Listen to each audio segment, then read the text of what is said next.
This is the new iPhone SE and probably the least exciting smartphone of all recent launches. But you can't deny that this is the most affordable new iPhone you can get right now that gives you the best mobile chipset and the longest software update throughout the ownership.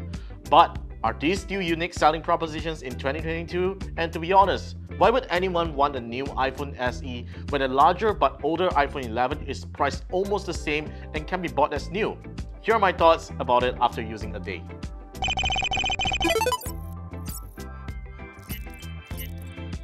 Now, the third-gen iPhone SE is essentially the same as last year's iPhone SE, which even though it looks dated with thick bezels with that small 4.7-inch display, I still like the small form factor, and like many other tech reviewers out there, I have to agree that the home button with Touch ID is the best hardware that Apple has ever retained on the iPhone SE.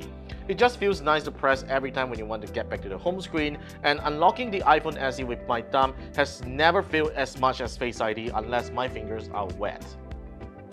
The third-gen iPhone SE has basically gained two new hardware features, the A15 Bionic chip and a larger battery that plays 2 more hours of videos. Which might not sound like a big deal on paper, but in my brief experience, the iPhone SE is definitely a more responsive device than its predecessor and has noticeably better graphics performance in games. It also doesn't get hot like most Android flagship phones after using for extended periods. I also notice slightly better usage and standby times if I'm doing regular stuff like web browsing and texting, but gaming will still easily kill the SE's battery as much as 7% when I attempted games like Genshin Impact in about 5 minutes. Of course, no one is going to buy the SE to game, and based on my test, it is most certainly going to last you a working day if you are merely using it for the regular stuff. It's not amazing by all means, but definitely much better than the second-gen iPhone SE. But still, I have to commend the A15 Bionic chip for that much improved power efficiency.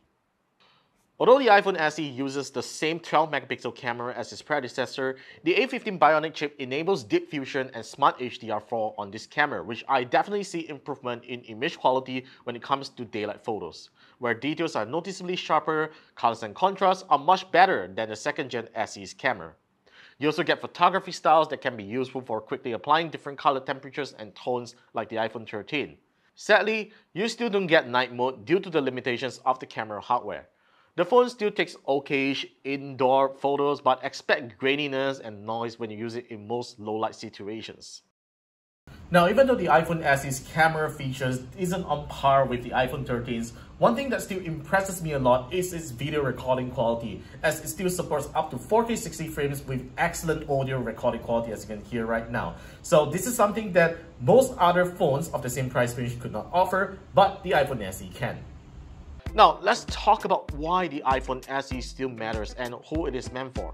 As you can see, this isn't an entirely bad phone. Sure enough, it has an old boring design with a single camera system that isn't on par with similar priced Android phones, and we all agree that it is bad value when it comes to hardware. However, there is still a customer base out there that's looking for a modern iPhone that does all the essentials and wants to stay on Apple's ecosystem without paying a significant price for the iPhone 13. We are talking about people such as students, senior citizens, and probably companies that wants to use an iPhone instead of the even more dated iPod Touch for running business applications. Not to mention that the iPhone SE is also future-proof with 5G connectivity, which in Malaysia's case, we should be able to experience it on iPhones really soon. But still, if we were to take Android phones out of the competition and only compare to iPhones, the iPhone 11 is still pretty darn good value, and even though it starts at 300 ringgit more than the iPhone SE, you get a larger display, better battery life, and camera system.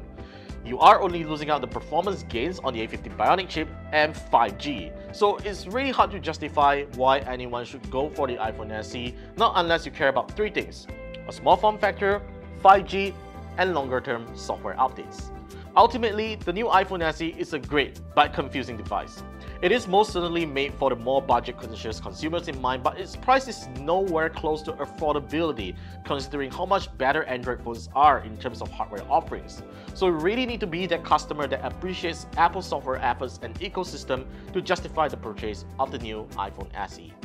So that's all for my thoughts on the all-new iPhone SE. Let me know your thoughts in the comments below whether you should go for the iPhone SE or you should go for the iPhone 11. I would like to hear them because, you know, it's a really confusing choice between these two. So let me know what you think about this in the comments below, and stay subscribed for more videos coming right up because we have a lot of them lined up. So make sure you click the subscribe button and hit that bell notification icon so that you don't miss any of our uploads. I'm Warren and I will see you guys in the next one.